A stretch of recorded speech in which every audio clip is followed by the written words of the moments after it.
Les papas, aujourd'hui, s'occupent aussi des bébés, donc ils ont une préoccupation à leur égard qui est très forte,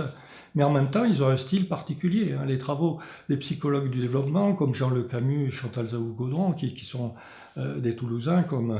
mon poste à l'Université de Toulouse, donc que je connais bien, ces travaux-là montrent qu'effectivement, il y a des styles paternels et maternels, y compris dans ce qu'on pourrait appeler le parentage. C'est pas un terme qu'on emploie en français, mais nos amis canadiens l'emploient. Disons, cette pratique à l'égard des enfants. Et par rapport à la question de l'autorité, qui traditionnellement était identifiée comme étant plutôt une position paternelle, bon, les femmes en situation monoparentale manifestent à l'égard de leurs enfants des positions d'autorité, elles sont bien obligées, en même temps que des positions traditionnellement plus maternelles de tendresse. Et donc on voit bien qu'il faut relativiser cette vision un peu dichotomique qu'on avait auparavant des fonctions paternelles et maternelles et les replacer dans un cadre plus large qui montre que d'une société à l'autre, c'est pas exactement la même chose. Certes, c'est induit par la physiologie des personnes et la façon dont sont produits les enfants, mais l'interprétation qu'en fait une société, elle peut être très diverse d'une société à l'autre, et en plus elle peut évoluer historiquement, et c'est tout à fait le cas dans notre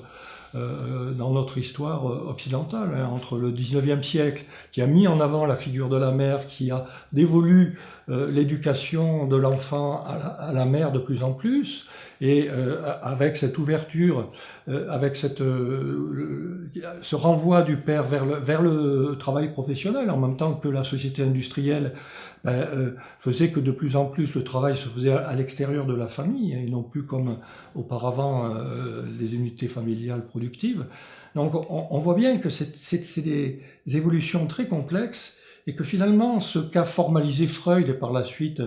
ses successeurs, c'est un modèle qui a très bien fonctionné, je vais dire, du début du XXe siècle jusque dans les années 60. Et donc ça, il en a rendu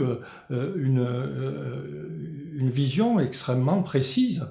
Mais aujourd'hui, les choses sont plus complexes parce que ce modèle traditionnel continue à fonctionner, mais il y a d'autres modèles qui positionnent les choses différemment en ce qui concerne le père et la mère, et donc il faut creuser. Et il y a des auteurs qui travaillent sur cette nécessité de re-questionner les fonctions paternelles et maternelles, d'autres au contraire qui se braquent et qui s'arc-boutent sur les fonctions traditionnelles, ce qui fait que, voilà, au niveau des écrits, on est dans parfois des écrits assez conflictuels ou assez divergents par rapport à ces questions assez importantes.